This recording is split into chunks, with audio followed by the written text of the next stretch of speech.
Good afternoon, good evening, good morning, frequent flyers, wherever you're joining in from today. Thank you for being with us in the lounge. Today, my guest is none other than Rachel Lyons. We met in the space industry and we were just chatting live before we got to you that we're going to be on a space expedition next week with some other fearless space leadership women in the industry. And so we're really excited to dig into today's episode where we're going to be talking about women in leadership, the future of the space industry, and why the quality of your life matters for your professional objectives. A lot of times we try to keep identities as very separate, our professional identity and our personal identity. And we're going to be talking about how we can merge those two so that we can really understand how both the science and the somatic and logic and emotion both serve us in those endeavors. Rachel, it's so great to have you with us today. So good to be here, Sarah. Thank you so much. And thanks to everyone who's tuning in. I'm super excited to share and connect and talk more. Yeah, no, this is great. And it's been a long time coming. We planned this a little while ago. And Yeah. so it's really wonderful to have you here. You're looking bright and healthy and happy. And I just love to hear from you. What's most alive for you right now? It's a good question. Honestly, the first thing is just like the vulnerability of being in a live. Of course, I've spoken on panels, on stages, and stuff like that. But typically, when I do podcast interviews, it's always pre-recorded. So I'm like, okay, there's people tuning in on different platforms. I don't know who's here. I don't know who's watching, but hello, everyone. So that's the first thing that's alive. And then after that, I think, yeah, just sort of, it's a lot of things, but I would say like gratitude to be here, gratitude to get to share my perspective, gratitude to, get to uh, live in a country and in a place and in circumstances where I feel safe and cared for and I have my needs met and there's beauty around me and peace around me. Grateful to look out the windows and see the mountains of Boulder. Just feeling really grateful. Beautiful. Thank you for sharing Mhm. that. And gratitude is so powerful. I just led a session yesterday, actually, for a group of CEOs talking about the science of happiness. And the studies around gratitude are really quite amazing. And it's a very simple thing that many of us don't take the time to do. And yet, when we can start to put some intention behind it, it has profound effects on the way we experience our world.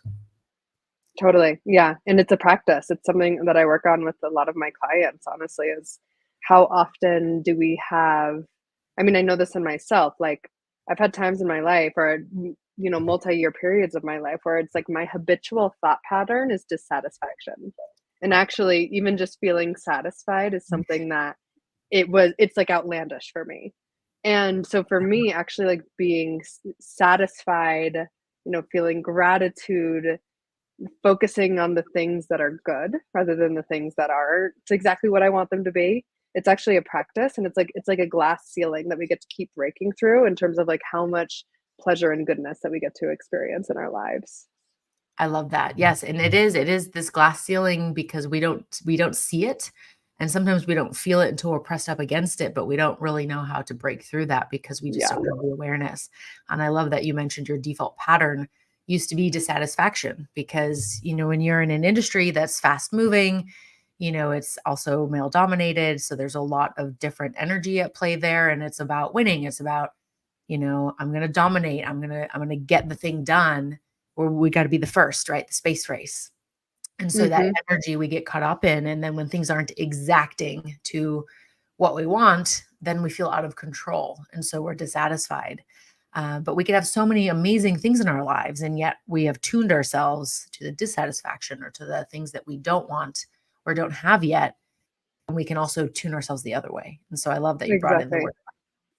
Exactly. Yeah. And on that note as well, um and a thing that's interesting with the space sector is there's a lot of really high achievers, if not like mostly very high Yeah. achievers. And so if you're a really high achiever like I am, there can also be a little voice in your head that's the one that's pushing you forward can either be one that's like a voice of empowerment, like I Right. can do this. I'm so excited for the impact that I'm going to create on the world. Like that can push you forward. Or what can push you forward could be a voice of like, I'm never going to be good enough. I need to compensate, need to keep going, need to go, go, go. And like having that, being able to see that in your own self and being able to consciously flip that script, like you're saying, Sarah, it's such good work. Because Yeah. so often what can drive someone is actually like subconscious feelings of lack Mhm. versus, driving towards inspiration.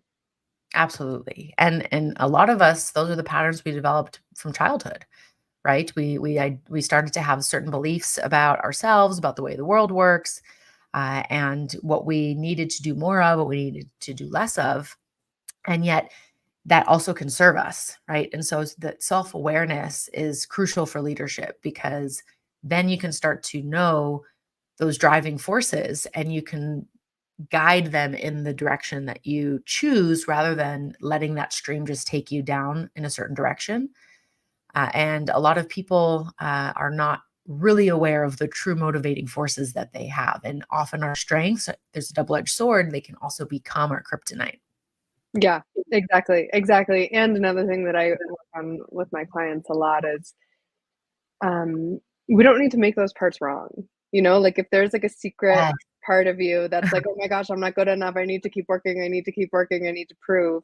Like that's actually, like you said, Sarah, there's um there's so much power in that. Like so much I I can speak for myself. Like when I sort of uncovered those parts in myself, I was like, wow, so much of my success is due to those voices.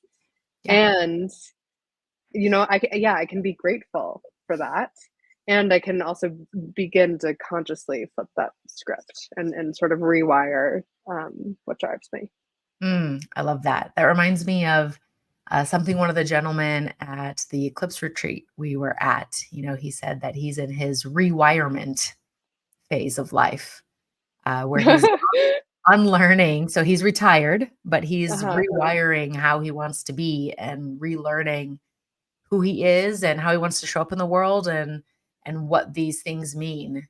And I think that's such a great term, and it's something that we can kind of like tangibly lock onto, Yeah. and it feels like we're able to make forward progress and take action with it. Because a lot of times this type of work too can feel a little like amorphous, like it's a cloud. I can't really touch it. I can see it, but I can't touch Mhm. it. And so that's a really great use of language right there. Yeah, totally. I love that. Yeah, and what that makes me think about is, like the rewiring or relearning or unlearning. I've heard all of these terms as Yeah. well, and all of them work. It all works. Um, Healing could also work. But it's like when you look at it from a systemic level, like all of the Mhm. different systems that we're a part of, like our family systems, school, education systems, like the friendship dynamics in those systems, like the Yes, cities, the states, the countries, as well as like the whole, like global economy. absolutely. There's different norms that we inherit. There's things that are so deeply ingrained in us that we don't actually realize that it's a product of culture. Absolutely. And that is like the unlearning, I'll use that term, like the unlearning process there, not so that you could not do it. Like not so that you don't need to reject it Right. also. Like Yes. we don't need to reject what we've inherited, but it's good to just gain awareness because then we can actually choose, is that what we want? Like we're part of in our culture, it's very typical that people get married. Okay. We can like reject it and be like, nope, I'm not gonna do that. I'm just gonna do XYZ thing and live my life doing that way. Or you could be like, oh, okay, that's part of the culture, but I do still want to get married. It actually feels really good to me to choose a person and hope to be with that person for the rest of my life. So Yeah. yeah, there's like so many different ways to do it. Um, and It's it not impacts our behaviors. Yeah, go ahead. I was gonna say it's just perspective, right? It's Yeah, another perspective that we get to play with and try it on, see if it fits, see how we like it. I mean, this is what traveling offers us. And yeah, I see Terry here, he's saying straight to orbit for us. So, when when we go to space, that's another perspective that we can have, right? With the overview effect. But it's again, back to your point, we don't have to reject those pieces of ourselves or make them wrong when we learn something new. We can, oftentimes there's this kind of like pendulum swing, right? Like, oh, there's this new way of being and this new thing, and I want to do it that way. And my old way was wrong. And then there's like kind of a settling where we start to integrate the pieces that we actually want to keep from both. Mhm, mhm. Yeah, exactly. Yeah. Like that old part actually had wisdom, and it was actually trying to protect me from something, or most of the time protect me or have me, or it was trying to find love, Yeah. in whatever way that it could. And so that actually, like, all of that is a part of us. Like, all of that is what makes us who we are. Mm, absolutely. And Mhm. different strategies for different times of our life, right? Yeah. Different ways of being for different situations, right? The you that is here on this podcast could be a very different you to when you're running your somatic practice circle, to a very different version when you're at a space conference. And all of those are you, and all of those are wonderful and great and good. And it doesn't make any one part wrong. We just have different sides to ourselves, right? We're multifaceted. Mhm, mhm. Yeah.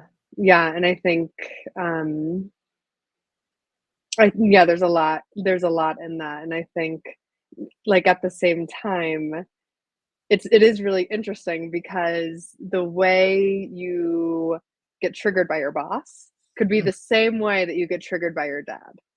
right, Like, the same thing that really bothers you about one of your colleagues who, whatever, is, like, always 2 minutes late to meetings, could be the same thing that really pissed you off about your sister, who sort of had the similar personality type. And right. so although, like, yes, there are different parts of us that get to show up in different areas of life, and we're all very multifaceted individuals. There's also, like, um, these I'm trying to think how I wanna say it, but it's almost like just these core parts of us Right. that it's like it's kind of inescapable. It's Yeah, just of course. there. We we Yeah. have we have these identity pieces that no matter how we try to dress them up, right, or package it differently, it's still there. And rather than trying to forcefully change when we can accept those things about ourselves, that's what allows the softening to occur. That's what allows us to just like take a deep breath, release the tension, and you say, okay, this is a part of me. I get it. So how do I work with this rather than like, that's wrong, that's bad, and I need to change it? Yeah. Exactly. Exactly. Amazing. So when we talk about leadership, because obviously you're working with a lot of leaders, you have had many years of experience in the space industry.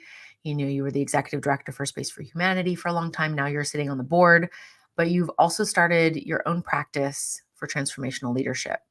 So talk to me a little bit about what you're seeing about this impact for greater societal change through how we show up in our leadership.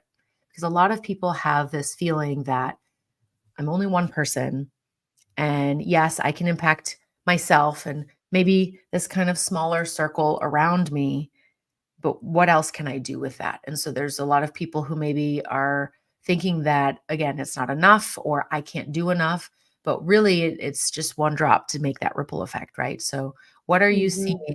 with some of those societal shifts through the way that these people are working with you in your practice and even from your own experience and going through some of the transformations that you've had? Yeah, it's a great question, Sarah, thank you. Mm, Um, First, I just actually wanna validate the anyone who's listening, or the people who are like, "It's just one drop," or how could I really make a difference when some of the challenges that we're facing are so big?" And I've definitely been in a many years long, like, grappling with the fact that our problems are huge, not the fact that and then the questioning is how much power do I really have here? I'm not that's not a fact that I'm powerless, definitely not a fact, but the fact is that there's really big problems in this world.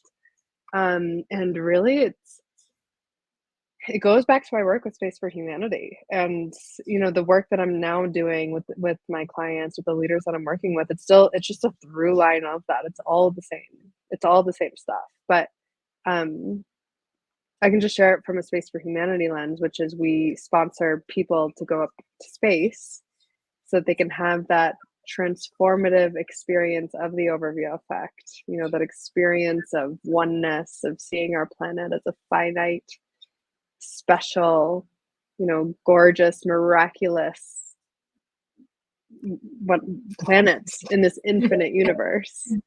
And in that, I mean, I think of a quote that our founder Dylan Taylor said, which is something along the lines of, when you go to space, you realize that Earth is what's unique. When we're on the planet, we think that Earth is like the norm, but actually Mm. what's the norm is like cold, in William Shatner's words, death, just like inhospitable to life. And so, yeah, astronauts go to space and they have this perspective shifting experience, and often come back down with just a drive to do some, big work with that, like Mm. big work with that in the world, addressing some of our greatest challenges. And that's like a really adventurous and big example of how shifting perspective can create greater changes.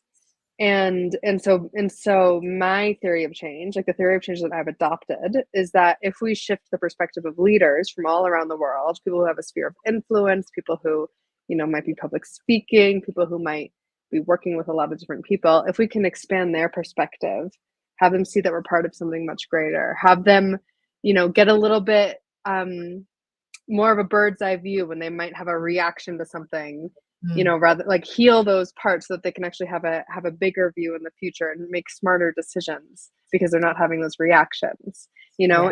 If we can help them create more love in their lives, then how will that impact their leadership? How will that impact the people that they touch? And the one last thing that I'll share about it is, a few years ago, I was pointed to the work of a woman named Danella Meadows, and she's a systems change theorist. She actually passed away in the early 2000s, but she's still often cited for her work.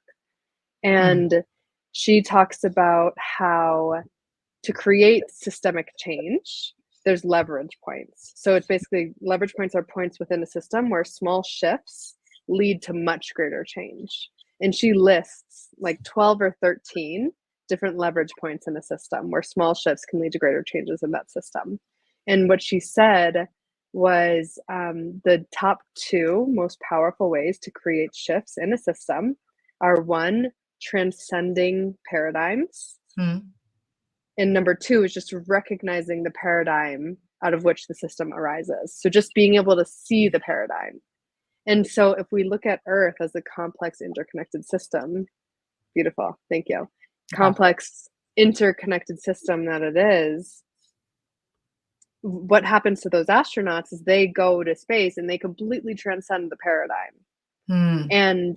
And what can happen also in a one-on-one client session, or in a group program or at a retreat or in nature, or there's a lot of different ways to do it, is we can actually transcend the paradigms that we exist in. We exist in paradigms in our own mind. We Yeah. exist in paradigms, in our culture. I sort of talked about it before on, on this planet, in our society. And so as we begin to transcend the systems that we've inherited, we can actually, sort of where we started, see it from a bigger place, make smarter decisions, be more powerful in our leadership, be less reactive. Shift our values, come from love more often than not, and then let that guide our leadership. And the very last thing I'll say is that, and as I mean, I've heard, so basically there's different studies, you might know about this, but there's like different theories around like what percentage of the population needs to take on something for it to become part of culture. Like what percent does it really become a Mm. movement? What percent does it actually begin to shift culture? And I've seen Yeah. like anywhere, I don't know if you know the numbers, I've seen anywhere from like 2% to 20%. Yeah. Yeah. I mean, Yeah, if anyone knows, put it in the I think, comments. what is it like? 35% of statistics are made up on the spot, right? So Yeah, it's like exactly.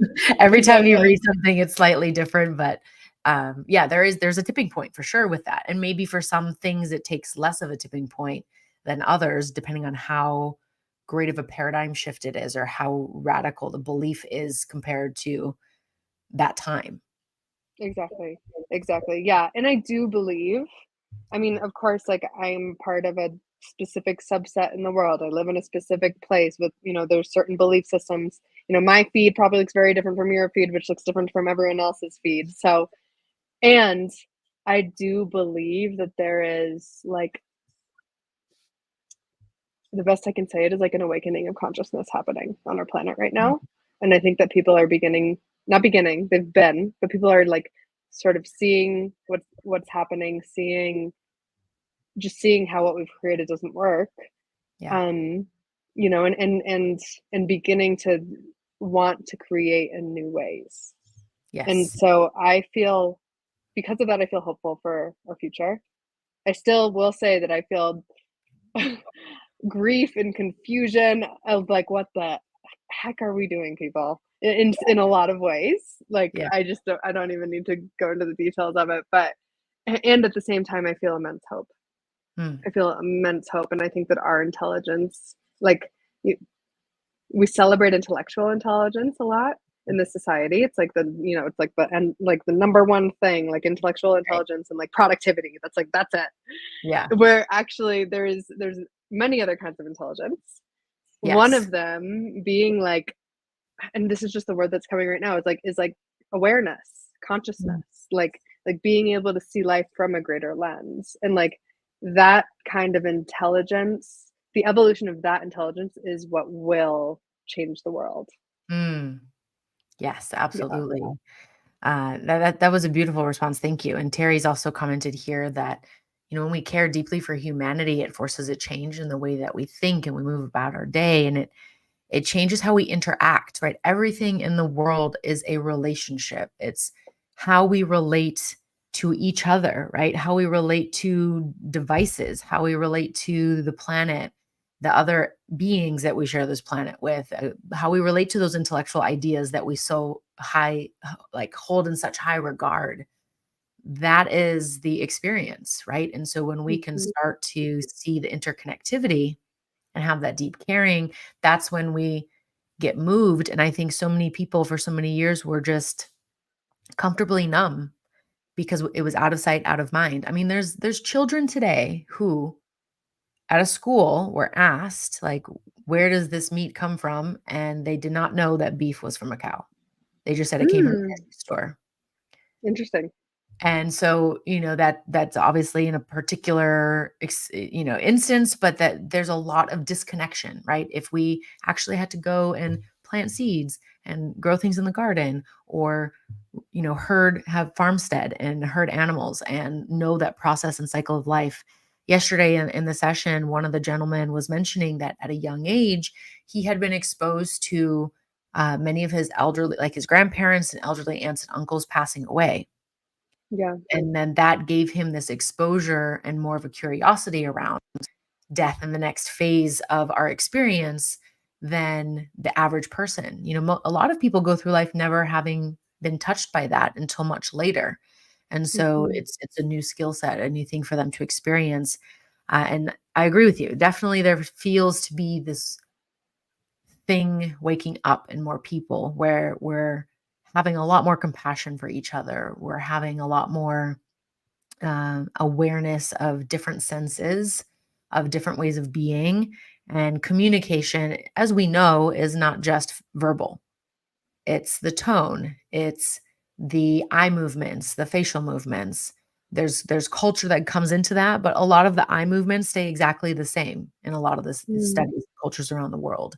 There's a lot of studies on that too. So it's really fascinating time in our consciousness and humanity's evolution to be having these two simultaneous feelings of profound confusion and WTF, as well as hope and optimism for what's possible. Yeah. Yeah, exactly. And I think I think back to the Albert Einstein quote, which like I've been citing for literally 10 years, and probably probably so have you and like everyone listening, but it's we can't solve the problems we've created with the same level of thinking that created them. Yeah. Yeah. And then I also think about something that Dylan Taylor said once when he was the founder of Space for Humanity, when he was speaking on a stage, and he was like, basically, we need consciousness to evolve as we go into space. Like we need, and what I made that mean, I actually haven't, I don't know that I've had further conversations with him around it, but what I made that mean is the more that I thought about it, the more that I realized, wow, like technology has developed at a rate that our consciousness has not been able to keep up with. Right. And so because of that, we now like we have social media. Oh my God. I feel like it's gonna be like in like 20, 30 years, people are gonna look back on it like cigarettes. Like how, how I say that all the time. I'm like, yeah. our generation, it's gonna be like you're in the bathroom on your phone and your grandkids are gonna be like, "Grandma, what are you doing? You know, that's bad for Yeah. you." You know? That's hilarious. Yeah, that's so true. I really hope that's like the hopeful view for me. And or it could go, in like what's that show called? Not Black Mirror. In a Black Mirror Oh, direction. yes. Could go in a Black Mirror direction. That's not Or what I'm altered wanting. That's not carbon. yeah, altered carbon, yeah. Um anyways, what I'm holding is that it's gonna be like cigarettes, and in 20, 30 years it'll be exactly that, Sarah. But yeah, it's like we've created all these technologies, we've like mass produced, we've tried to sort of like, I don't want to say cope, but like provide for so many different humans in ways that isn't sustainable for our planet. Like, we just like the trash problem, the way we produce food, like there's just so many things. The way that we produce, like just production in general. Over Um, overproduction. yeah, overproduction, exactly. It's, Yeah. it's just I don't feel like the priorities that have driven a lot of the systems that we live inside with are like it's like like wealth and power. Hmm.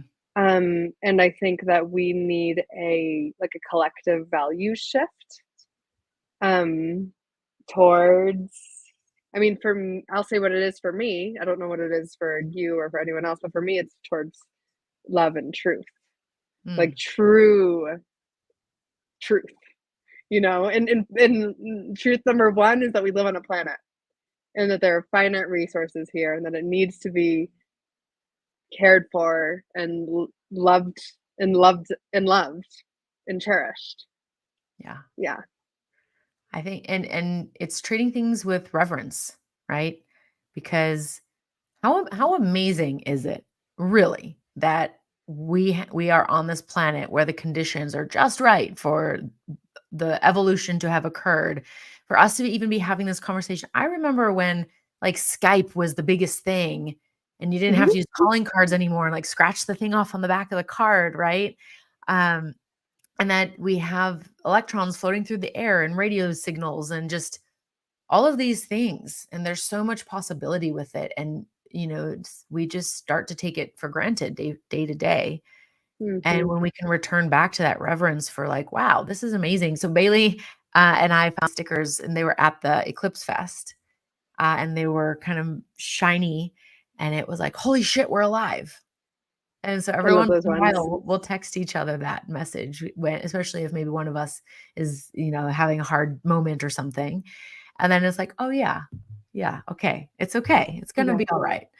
Um, but yes, I agree. I think you know as a species, we really need to start looking at more harmonious ways of being with Yeah. our environment and with the other beings that share this planet.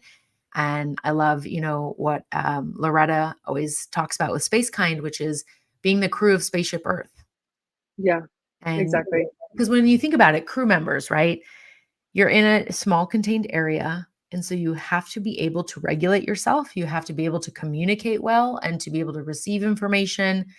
And as best you can, not have all your stories and bias come into play and get the job done safely. And, and for anyone in a cockpit, whether that's in an airplane or in a rocket ship or even in a race car, this is, a very intense experience, but we can also transfer that type of interaction into our day to day. And I feel that would drastically change how we treat each other and how we steward the land that we live on, the relationships that we have, and the connections that we develop over time. Absolutely. Absolutely. Yeah. Um, just something that's coming to mind. It's a little bit random, but also on topic. Throw it out. Is I there's this like spiritual teacher that I really love that once wrote wrote a long piece on developing more soul as a Mm, culture. And what he talked about is like in Maslow's hierarchy of needs, um, I actually need to see Maslow's hierarchy of needs because I don't want to mess up my information here. But basically, in cultures that there's art and that there's like soulfulness and singing and whatever it is, there's some of those cultures that live in poverty, but there's some of the happiest that there are. right. Like with longer lifespans, they're happy, they live with their families, they have, like it's like just more of that. And I think in our culture, we've just, like we're saying, we've just become so obsessed with like production Yeah. that we've really lost touch with that. And um what you and I were talking about a little bit before is, for me, that's actually one of the gifts that women, that like celebrating women can bring, and, Mm, celebrating men as well. But like one of the gifts that women can bring, which I think a lot of feminine qualities are not celebrated in our culture, is bringing that feeling of, I'm using the word soul, but like empathy, love, compassion, yeah, the connection, creating connection, yeah. the connective tissue that we all need and crave as human beings. Exactly, exactly. And the crazy thing is that I actually think that it's like the number one key to us having a healthy world is us Absolutely. actually celebrating women. And it doesn't mean more women CEOs. We can have more women CEOs, and it's great to have more women CEOs, and like I'm a fuck yes to that. Excuse my French. It's totally Um allowed. It's totally allowed. but it's actually more about celebrating like the qualities that it is to be a woman. And like if we Right. actually For had the like a, feminine yeah, essence, right? Those feminine qualities that in the past, also, if men exhibited those, would be called all sorts of names and, demoralized or demeaned for. But it's those qualities that we all have as humans. And we yeah, embodying those more, because we also, as women being high achievers, we also embody a lot of masculine qualities too. exactly. And we need both, right? And it's a dance, and it's this like energetic exchange of when you're stepping into action and when you're stepping into being. But so many of us don't know how to be. I mean, I know. it took me a long time to get to where I'm at now, to allow myself to rest. And even I still struggle sometimes, and I have to like revert to my OG tactic was to literally schedule a meeting with myself in my calendar, because when the alarm went off, I'd be like, "Oh, okay, I can go do this thing now." It was like my permission slip, but I had to literally schedule it. Otherwise, I would just go, "Nah, I'll do more work." Yeah, By scheduling with myself, I could honor it. But it's allowing ourselves to be. And I agree with you. All of those qualities, that ties into the point about why our quality of life matters for our professional objectives. You can't achieve all those things with the intellectual mind alone, right? That has a stopping point if we're not allowing our personal lives to flourish and have these as soul nutrients, as Jessica likes to say. yeah, totally, yeah. And I mean, and it's also true, like we actually can't just live from the neck up. Like No, that's not, we're not actually, walking, talking heads. yeah, and I could make up a statistic of how much more intelligence lives below the neck, but I won't make that statistic up. But yeah, just so much of our intelligence lives in our whole body, and like the whole interconnected system that our body is. Yes, And yeah, and I mean, I will say, like I've had clients that are in director roles at big space companies, and they've got the execution part down. right. They're good at what they do. They've been doing it for a decade or more. But sometimes the work really is it's in the being. It's in the slowing down and taking life in and like and like savoring and enjoying the small Yes, moments, savoring. because that's actually how you create the life that you want. Because Yeah, how, I mean, Loretta has talked about like how often do you hear people say like, I made it to the top, I got the role, or I got the paycheck, or I got the thing, and then like, and then I was like, okay, now what? Like start. that doesn't actually bring satisfaction. And what if the journey could feel amazing? What if, yeah, The science of happiness actually shows that we are not happier when we get the thing we want, when we achieve our goals. So setting goals is important, but it's actually in the pursuit of those goals, in that journey where we are deriving our satisfaction and happiness. Once we totally. actually achieve it, then it stops and the goalpost moves. So if we're expecting happiness at the outcome, we've got it wrong. And the science of happiness literally shows us that. So it is all about the journey. This is not some like woo woo or just go read the prophet. No, that's actually how it works. Yeah. And also like, what do you want your life to be about? Yeah. Like who do you want to be? Who do you want your identity to be? Do you want to be, I mean, it's funny because I have space executive here, but do you want to be like CEO, and is that like your highest identity in this life?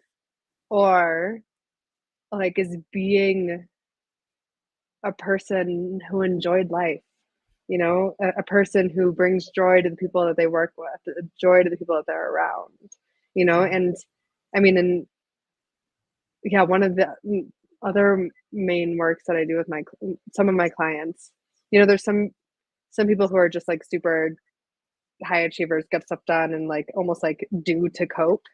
Right. And then there's like people who fall on the opposite end of the spectrum who like um sort of like it's like when they cope, they sort of uh it's like they don't want to get out of bed. It's hard for them to Right. do. They shut down. Um yeah, exactly. Which or maybe you're somewhere in between, but by the way, it's just good to bring awareness to. Like there's nothing wrong with any of it. Right. Um but for the ones who, especially for the ones who like sort of, yeah, they slow down to cope and will like, just want to get in bed. Um for them, the most important thing is like how can you make working feel good? Mm, How can you make, yeah, doing the dishes feel good? What, like, yeah. what can you bring to yourself, to the environment? Like what can you do just to make it feel good? And so Yeah. that's like that's the work, and I think, Right. I mean, for me, obviously it is really good to challenge yourself as well. Yes. Um and like could there even be pleasure in that? Like how much can we enjoy life? Even the hard Yes. things. Yeah. Yeah, you can gamify it. You can literally be like, "Well, it's like my goal is to see how much pleasure I can derive from this task and see if Yeah. you can increase it a little bit each time." And I mean, life is meant to be enjoyed, right? It is not meant to I mean, actually, who knows what the meaning of life is? It's 42, and what does that mean, right? So you get to make it mean whatever you want to make it mean. So, Yeah. it's a woman I met in Hong Kong. She used to always talk about in her sessions pockets of pleasure and how can you integrate into your days, not just like the holiday you take once a year or the once a month thing that you do for yourself, but how do you integrate pockets of peace and pockets of pleasure into your day every single day? Those Yeah. little tiny moments, they don't have to be huge things, they don't have to cost a lot of money, but how can you bring it and then again, that's your awareness. So now you can invite more of that into your life and you get to really like broad stroke paint what you want and then fill in the detail later. Exactly. Yeah. And I'll say one pattern that I see in some some of the client work that I do is like all of their friendships are work relationships, which is great, and it's great to have people that you really trust and love at work. I've had so many throughout the years, and I'm so grateful. Um, and I think really the way to create friendships that you want outside of work is not like, to slow down, Yes.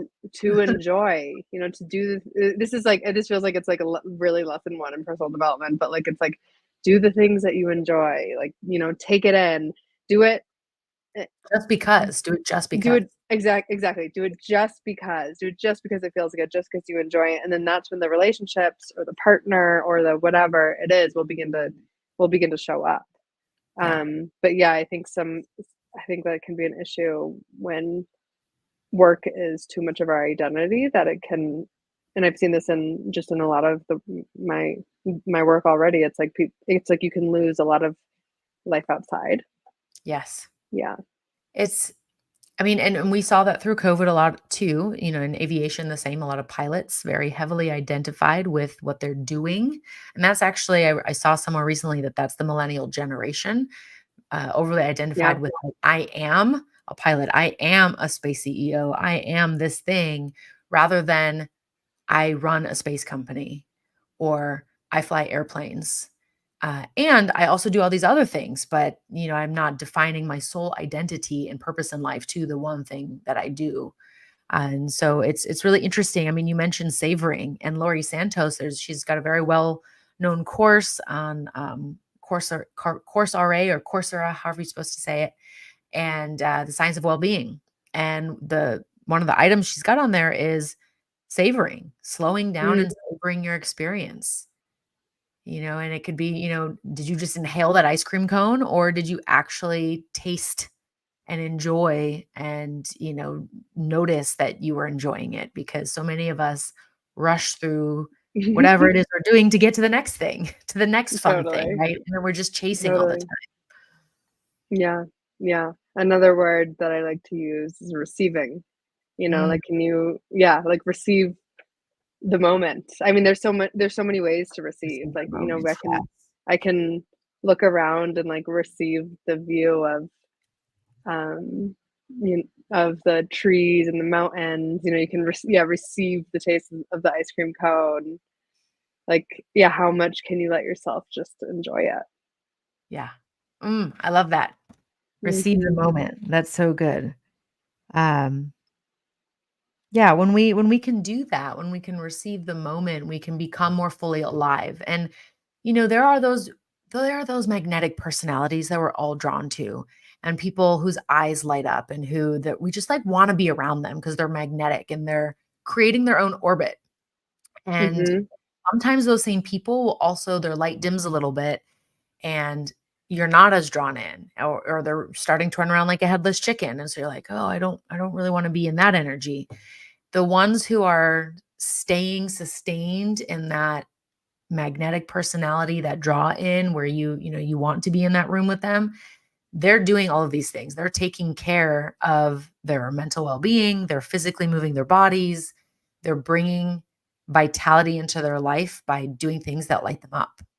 And Mhm. that's infectious, right? And inspired people inspire people. So what are you doing to inspire yourself? Mhm. Mhm. And I'll say, um, I think really just like the most simple way I would ever put it is that magnetic person is someone who just they probably feel really good. They just feel Hmm. good, and they're doing whatever they need to do to feel good. So yeah, maybe it's all the things that you listed, maybe it's something different, maybe it's whatever, but it's like Yeah. someone who just like it's like they feel great just by being just as themselves, in their bodies. They don't need you to act a certain way for them to Right. feel good. It's an That's internal. Yeah, exactly. That's the person that, like, yeah, it's magnetic. Yeah, absolutely. Yeah, I actually had written, I think it's on my thing over here. It's I am determined to have a good time. Oh, yeah. So, like, no matter what I'm doing, maybe I'm doing the dishes, or I used to grumble about the laundry a lot because it's just like it never ends. This is like Yeah. something that once you become It's an adult, true. you It's realize true. it never ends. And I decided I saw that the other day when I think I brought the laundry into the other room and I saw that written there and I was like, "Okay, I'm determined to have fun folding this laundry. Like, how can I make this fun?" And Totally. now it is actually kind of fun when I do it because I Yeah. found a way to have fun with it, and it doesn't take me as long because instead of, like, piling up in the piles of clean clothes that are not folded or just like there. I just put them away. I just do it. Yeah. I don't, you don't sit there wasting energy about how much it's annoying or bothersome or a waste of time, Totally. you know? Totally. And for some of you, it might make sense to outsource that, right? There's another thing for, leadership. If if it requires you to outsource some of these tasks that don't bring you joy, that you're just like, I can't do it, I can't find fun with this, then do that. Mhm. Outsource it and feel good about spending the money to outsource it. And then use that time to give yourself what's going to light you up. That's Yeah. how you can make best use of your time. And I see so many leaders doing mundane tasks or busy work that they don't need to be doing, that they can totally delegate, whether it's to their team or to their children. Chores, right? We need children should have chores so that they learn about responsibility in the world. But there's a myriad of ways that we can go about doing that. Yeah. Yeah. Sorry, I feel like I have to sneeze, but I think it passed. Sorry, You know mute. what the hack that I learned for sneezing is Tell me. you look up into like a bright light and you push the bottom of your nose up. So like you do this and Okay. you rub it and you look up into the light. It's like I'm seriously gonna works do for this on me your every live right now. Oh my god. I don't know. I think I may maybe I'll try it after. I'm too shy to purposely make time. Okay. myself sneeze on camera. Well, if you have to sneeze, you can mute or hide your face. Totally fine. Okay, Uh, great. we're humans. We have biological process. It's It's totally true. yeah. Isn't that fascinating? How can you receive the moment of the sneeze? I don't, that's some wisdom. I don't know if I'm ready for that, Sarah. Baby steps. We'll work our way up Baby there. steps, I'm gonna baby think steps. about that Yeah. now the next time I sneeze. Yeah, totally. Totally. Especially my partner has like a yell sneeze. So when he Oh my god. sneezes, it's like the loudest sound you've ever heard. And every time it startles me. Even if I'm watching him about to sneeze, it'll still startle me. It's so funny. Yeah, It's my so partner also has a yell sneeze, and I told him I was like, "Be careful with that," because my dad has a yell sneeze, and then within a decade, she now has a yell sneeze. My mom has a yell sneeze now too. oh goodness. So Yeah. it could rub off. It could rub off. Yes, it very much could. It's so funny. I love that.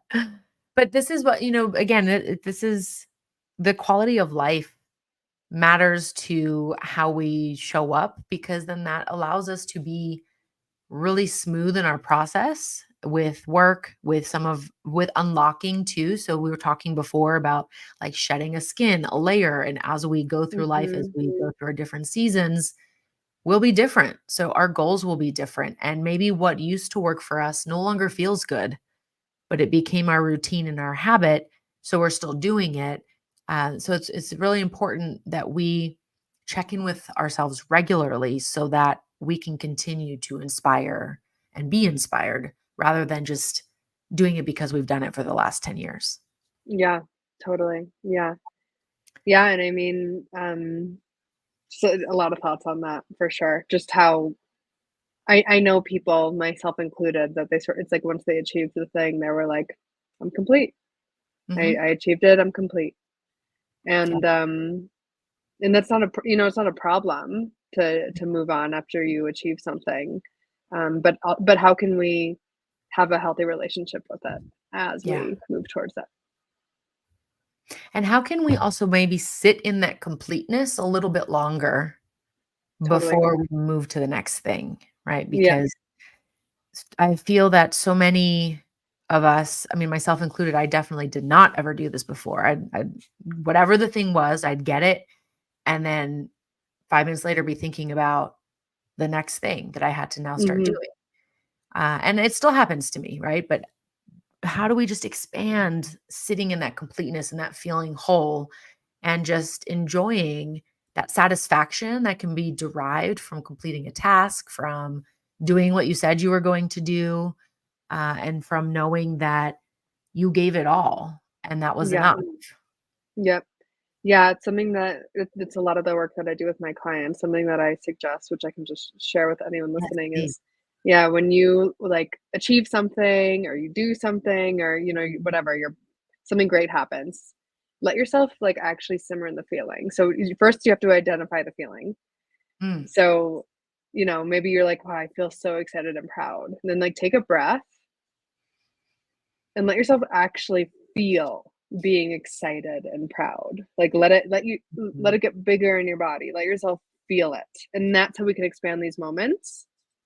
One of my teachers that I work with says, like, if we move on too quickly, then it's like capacity to receive is a thing. So basically, if we let ourselves actually receive it, then like then basically it helps us train to like be able to receive bigger and bigger and bigger things. But oftentimes, like if you don't know how to receive something, um, like I'm gonna give an example of a nonprofit or a company that receives like multi seven figure gifts. And if they don't really know how to like receive it, how to hold the money, how to keep bringing money in, they could within 2 years, Right. go back down to zero. But if someone really knows how to receive it, how to steward it, how to be smart with it, and how to keep bringing in funds to keep doing it, then they can expand from that place. And Yes. so yeah, I mean, I look at my own life and I'm like, wow, okay, I see where I have not done a good job of um of like holding something, like holding and allowing myself to keep it and Mhm. grow from it. And it's like a skill that we need to learn to continue building and growing to the next level. Yes. Absolutely. Um, it is something that sometimes we might not really understand, but it's just a basic example is like how do you receive compliments, right? If someone gives you a compliment, do you immediately return with another compliment? Like if someone says, "Oh, I like your blazer," do you go, "Oh my gosh, I love yours too"? That's not necessary. You can just say thank you Yeah. and receive it, right? Yeah. Or, you brush off the accolade, the feedback on your work, right? And just go, "Oh, it was no big deal." Yeah. Allow yourself to just say thank you and receive and hold that. Or, even a gift. I mean, I remember I could not receive gifts from um friends seemed to be okay, but my romantic partner, it was like, I could buy that for myself, thanks. You Yeah. know? Uh, Totally. and it was like a pair of shoes for the gym, but still, I was like, "Why'd you buy those for me?" I was so freaked out the first time it happened. And now I'd be like, "Oh my gosh, thanks. I'll take 2." Totally. Totally. Um, but it is something to practice holding. And I had a coach that, and I think you'd appreciate this too, that gave me this example.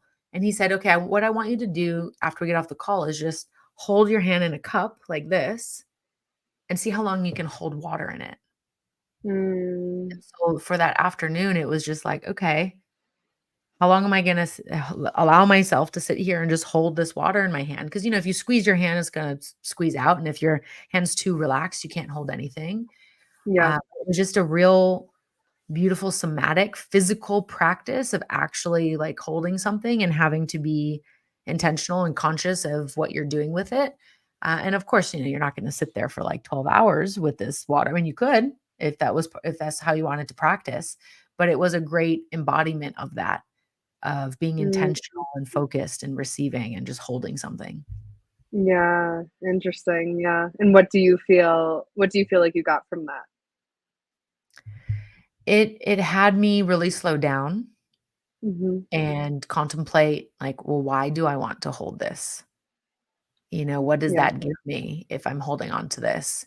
And when I'm ready to let go, what does that mean? And Yeah. how am I just experiencing in that moment those different things? Because so many times we don't let go just because we're afraid that there won't be anything next, Exactly.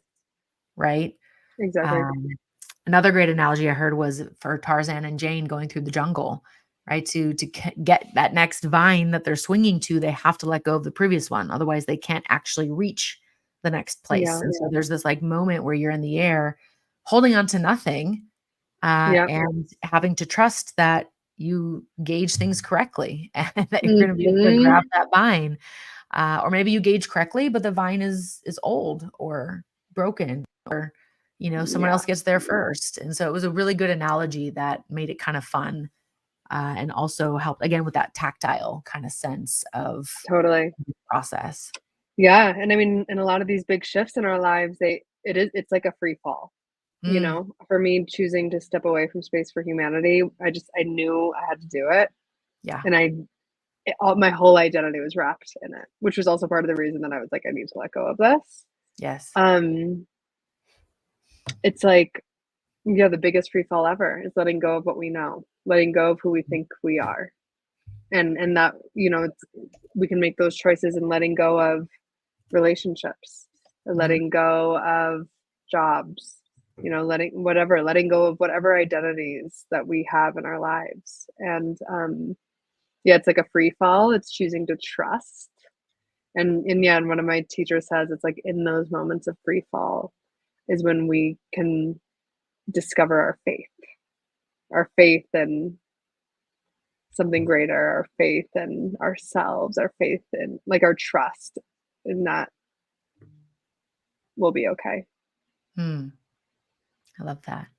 Yes, and Mhm. that discovering, that's an active process, right? It's Mhm. not, that we just kind of arrive and it's all figured out. It's a constant, like, unraveling and reweaving of who we are and Yeah. integrating these different parts of ourselves and, taking what we like, what we don't like, and there might be a part of ourself that we don't use for a while, and then we kinda come back to it and we're like, "Oh, Mhm. yeah, actually, this feels good now. I know how to relate to this in a different way.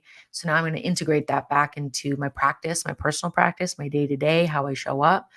And that's, that can sometimes be hard for people who go through a big transformational change, whether that's, you're an empty nester for the first time and your children are out of the home, or you're Yeah. retiring, or you're moving countries, or changing industries, or changing the role you hold within that industry. Then we have this kind of internal battle, if you will, between what we think we know, and what we want.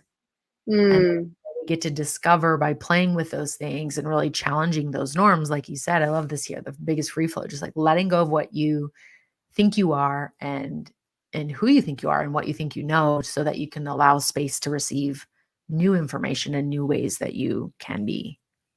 Yeah, exactly. Yeah. Yeah, and hopefully setting like I've been very blessed in this transition of building my new business. But I saved while I was running a company, and I live a life where I can travel, and so that's why I spent the winter in Costa Rica. And so it's like I didn't save with a plan of stepping away from my job and creating my own business and all of that. But then it's like I have this feeling of safety no matter what, Mm. for at least like a good amount of time. And Yeah. so also, yeah, like creating whatever structures that we need to really feel safe in these moments of transition, because um yeah, it's like the initiation is also in the discovery of um in internal safety. Yes. Like it's like I say I was holding on to the job for a sense of safety, for a sense of importance, for a sense of whatever. In Mm. letting that go, then it's actually I get to discover that within myself. Yeah. That's beautiful. And you make a really great point too, creating those internal safety structures. It's so important, and that looks different for everybody, right? We all have a different ways that we feel safe. We have different ways that we feel stable and secure. And creating that for yourself internally is going to be way more powerful than whatever you might think the external will do for you. Totally. Totally. What are some of the ways that you help your clients in beginning that journey? A lot of ways. I mean, my work is really individualized, so it's really just to meet people where they're at and what their goals are and what they want. Um, yeah, I mean, I'm just thinking, where do I even start here? A lot of my work is around like gaining self-awareness. I've had clients who they're able to recognize patterns, like sort of like them being triggered by a business partner, or, a pattern that they would have gotten, maybe made an impulsive decision with work-wise or Mm, something like that, so then they can really take a greater view and make more strategic decisions in their business. yeah. And that goes into life as well, like it all translates into life. A lot of my work as well is around communication. Like I've supported some of my clients who are running bigger teams just around sort of like communication structures, how to have clear communication, and really supporting them and creating their own unique communication culture on their team. Mm. Um, I do a lot of work around public speaking and communicating in general. And one of the superpowers I would say as women and as like human beings is being in touch with our feelings. And so, funny enough, that's a lot of times it's where I start with people. People come to me and they're like, Rachel, I don't feel like I'm a compelling speaker, or I get really nervous on stage, or I don't really feel like I connect with people well. I don't feel like people get what I'm saying. And I'm like, you know what step one is actually just being in touch with your feelings. And Yeah, because when you feel yourself, people can feel you. And when right. people can feel you, they'll be much more compelled Absolutely. by you.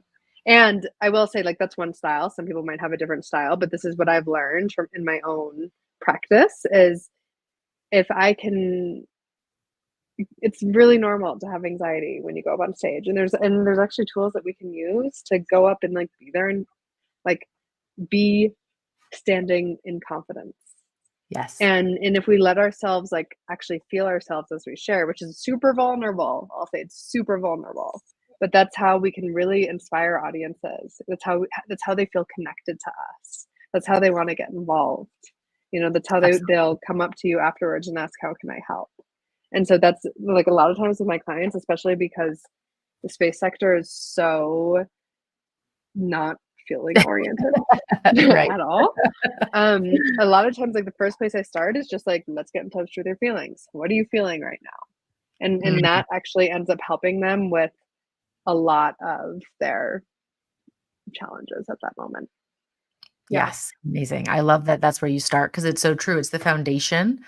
If we can't name our experience, that can be scary for Yeah. people, right? Or, we'll just immediately try to change it. So we'll go to our coping mechanisms, which may not be healthy, or might Exactly. more just create more of the same patterns. And so I don't know if you've come across this yet, howwefeel.org. No. So there's an app, and I use it. And basically, you get these four quadrants. It's low energy, pleasant, high energy, pleasant, low energy, unpleasant, high energy, unpleasant. And so then, there's color and there's shapes for each emotion. And this is by it's like the Center for Well-being. I think at Stanford is Mark Brackett's behind it. Engineers, Mm, psychologists, and scientists have created this app so that you can become a data scientist for your emotions.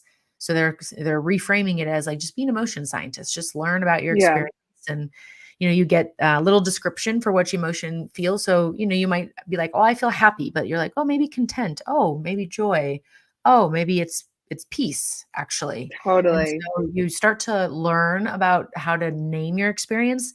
What I particularly enjoy is being able to look back. So I looked back just the other day.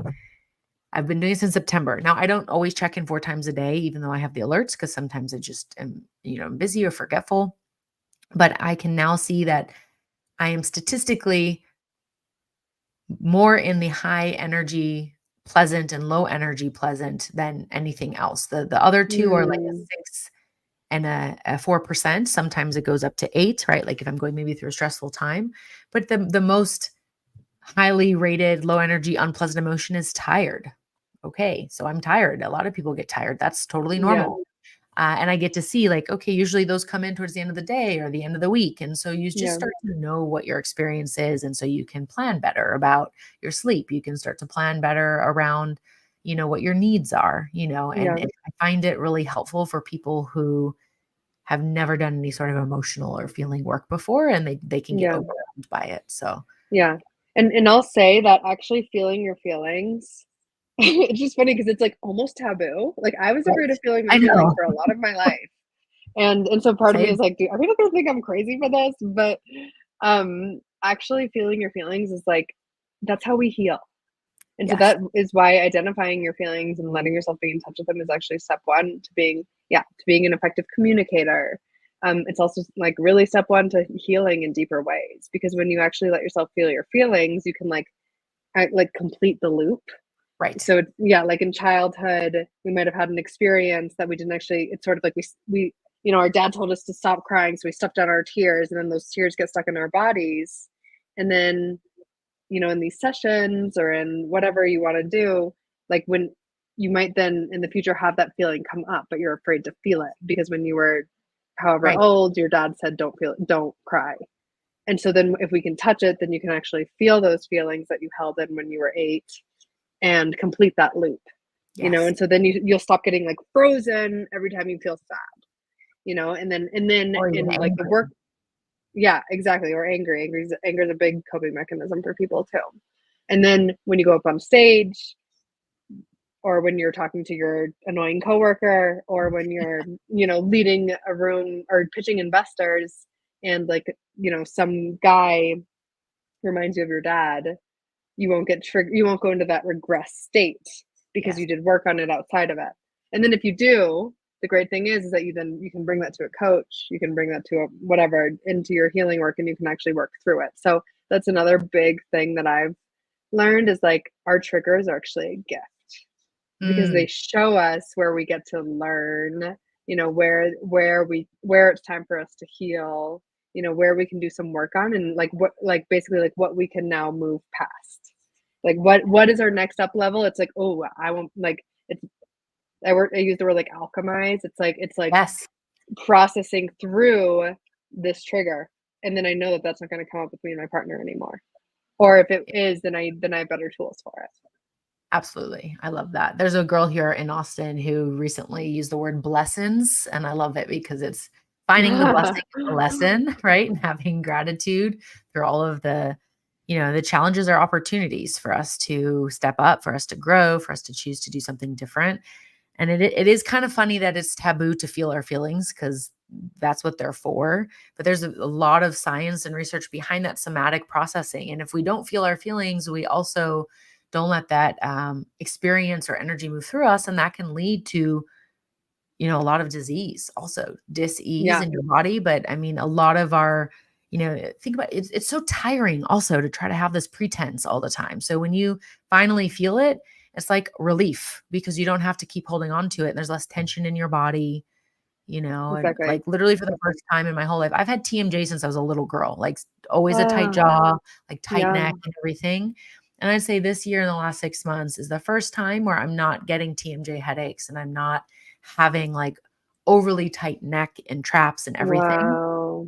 That's due to a lot of this work of like finally allowing myself to feel some things. And I mentioned before we went live, like I had a real kind of, I don't know if it, I mean, it was kind of a dark night of the soul, but just like the feeling all the things super intensely and trying not to judge myself for feeling those things. But by allowing myself to just experience it, I like shed a lot of that holding on to. And so I've been able to Yeah, relax more deeply. And that's impacted my sleep. And then obviously, the more you sleep, the better leader you are, the better parent you are, the better human you are. yeah, So there's a lot of ripple effects there. yeah, totally. And it also points to why it's really important to work with people that you really trust. Yes. Work with really skilled healers and coaches and therapists, and whatever the workshops, the programs, just work with people that you really trust. And that's, for me, that's like a trying to think of the word.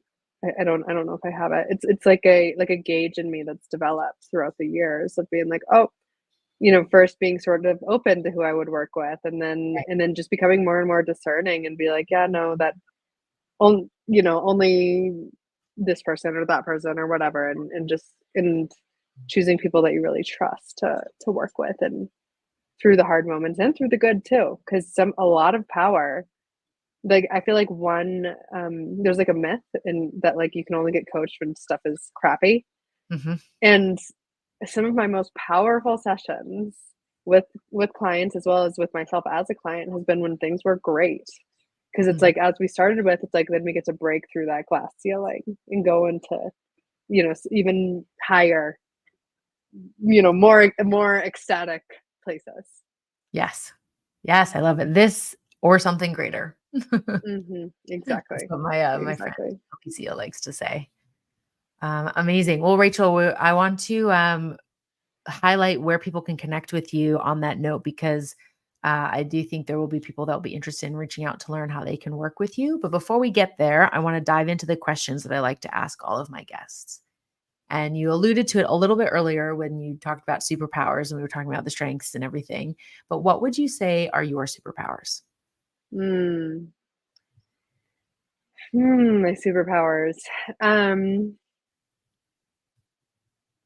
I would say, and this is like a little bit of some reflections that I've gotten from clients as well, but that feels true to me. One is like um really seeing how it is. Like I have a pretty good sense of being able to see if someone's like off center or not being totally honest or whatever. Like I can just like Yeah. see it how it is. Yeah. Or not being truthful. And that could mean like not even they could even be fooling themselves because we do that a lot as well. And so that comes up in my leadership strategy calls. So yeah, just like really seeing how it is. I would say number two is like bringing love. Like that Mm. feels like it's like one of my biggest it's funny, it's like a goal. My biggest goal in life is just to bring love. Like bring love to people, bring love to the people that I work with, to my family, to my friends, to colleagues, to as many people as I touch as possible. Um, yeah, and I think um, yeah, and so those sort of like can go together, like lovingly calling it how it is. Yes. Um, yeah, and then I would say like a skill that I'm like I've been developing for years now, but enjoying life. Mm, Enjoying life, enjoying it with the people around me, enjoying it, enjoying my work, enjoying just just like choosing a life that I enjoy. I love that. Yes, enjoying life as a skill. I don't think many people will have thought of that in I that think it's a context skill. before. But I do It's definitely a skill. absolutely. It is absolutely a skill because so Yeah. many of us don't know how to, Yeah. or we don't give ourselves permission to. So I love that you've been. Um, I'm writing it down for myself because I want to remember that enjoying life as a skill. Um, that's beautiful. Now, when you have decisions that you make in your life, like with a business, there's people will go to. So I like to term this the personal board of directors. So are there people in your life, they can be in your inner circle, in your community, they could be someone that you've worked with, or perhaps even like maybe you've never met this person, but you really love their ideology and philosophy. And so they might be a lens of which you adopt before you tackle a problem or make a decision in your life. And they can even be an Yeah. outcome or a character from a book or film or something like that. So do you Yeah. have kind of a core group? Do you have people that you regularly kind of check in with, or does it change based on the situation? I would say like both, honestly. Yeah. Like I'm really blessed to just have a lot of really amazing human beings around me and in my life. And for the better part of like 2.5 years, actually, I had a coach that just I would go to for anything and everything, and I just Yeah. trusted her immensely. And we've since completed just because it was time. Like sometimes it's just time with these things. And now I would say that my like personal board of director, it's like different depending on on the situation. Yeah. Like around love, I have a few sisters, like a few women in my life that are sort of have like share similar ideologies around love and relationship that I love going to because I just love hearing their perspective. Yeah. If I'm just in like a crunchy emotional moment, I have like she's I would call her like my best friend or like in that inner circle. Her name's Olivia. Um, and then business, I just joined a business building program, so the person who leads that is really helpful. And I also have a few friends who have created similar businesses. Um, so yeah, I go to friends about that.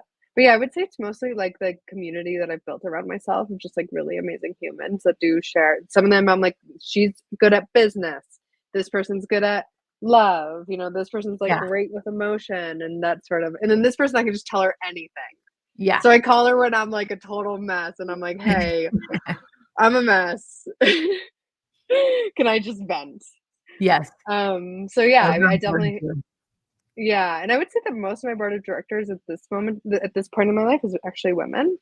Beautiful. It hasn't always been that way. It definitely was. I would say it was probably mostly men a few years back, Yeah. but just stuff has shifted for me, and I just really, like, I just really appreciate the wisdom that. I mean, men have so much wisdom as well, and there's just something Yes. for me really special about the wisdom of women I for love me. that. Yeah, Yeah, I've noticed a shift as well in my own ability to relate to women and welcome them in and have a sisterhood or have female mentors, and I'm really yeah, enjoying that as well because I was the same totally. before. It was a safety thing, it was I had to create safety for myself in being in those spaces and Yeah, building trust and just learning how to be there and yeah, it's been really nice to feel that shift and I think that's been a little bit in line with what we talked about at the beginning with like the global shift in consciousness because I've heard a yeah, lot of women our age and even women older who have said that they have noticed this shift as well. They've noticed they're more able to connect with younger women and have that mentorship and yeah, something has shifted there, and I think that's really beneficial for yeah, leadership as a whole and just in humankind also. yeah. Absolutely, Yeah, absolutely. amazing. All right, my final question. So this question, I know you've seen it before.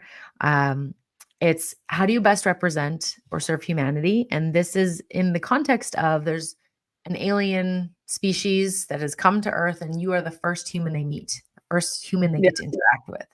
So because they've met you, Rachel, what do they learn about humanity because they've met you? Wow, I love that. I mean, I just got, like, the whole image of, like, an alien coming down and me being, like, their tour guide, like I'm, like, a college tour guide that, like, Yeah. walks backwards, and I'm like, "Here's the bushes, and here's the house," and yeah. This is Um, suburbia. yeah, exactly. This is suburbia, yeah, love it here. What do I represent to them? I mean, it just for me, it just keeps coming back down to love. Mm, Um, yeah, and so that's my hope, and also my, like, hope and belief and maybe my like crazy point of view is that I actually think that love is like I feel like it's like the deepest truth that there is. And that it's mm, actually like it's like and again we're gonna get woo woo here, but it's like a frequency that we can all connect to. Like we can all like lean back and actually feel the all the love that is already here. Like I believe that love is everything. And yeah, so my hope is that if these aliens were to come down and maybe they're at like they're obviously at a certain level of technological intelligence, but my hope would be like also if their consciousness has also evolved in the ways that we've talked about, yeah, that they'd also be connected to that love. And beautiful. so, yeah, that would be my hope. Amazing. I love that. Have you come across the Radiance Sutras? I've heard of it, but I haven't read it. I think you would really love it. It really dives into that.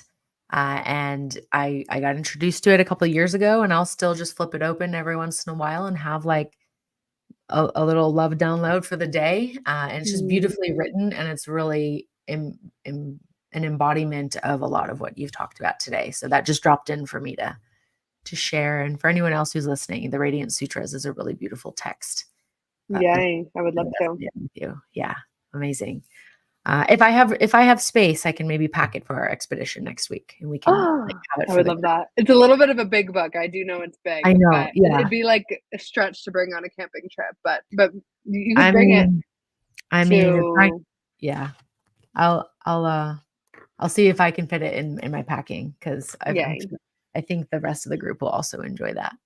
I think we'd love it. Yeah. Yeah, amazing.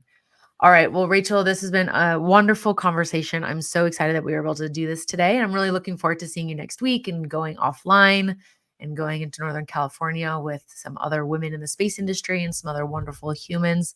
Where can people reach out to you if they would like to learn a little bit more about what you're up to and, stay abreast of your latest offerings? Yeah, totally. So you can go to my website, rachellyons.com. And the website it's needing some updates, but you can still get a hold of me through that. And so through the website, you can do two things. You can either add yourself to my email list. You can email me info@rachellyons.com, or you can schedule an exploration call if you're interested in working together. Right now I'm taking one-on-one clients. And then at some point in the future, I'll be opening up a group program. So Amazing. yeah, you can schedule an exploration session and we can explore what working together would look like. Beautiful. And that's all on the website. Yeah, Awesome. Well, both of those have been shared. You can also go to the detailed show notes for today's episode and find all of Rachel's contact information, including on all her social media as well.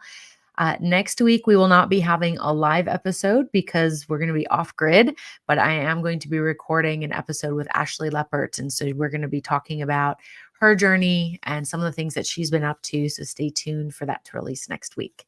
Thank you for being beautiful. here, Rachel. It's been a wonderful, wonderful time with you this afternoon. Thanks for having me, Sarah, and thank you everyone for tuning in. So grateful. You're welcome. We'll see you next week. Okay, bye. Bye.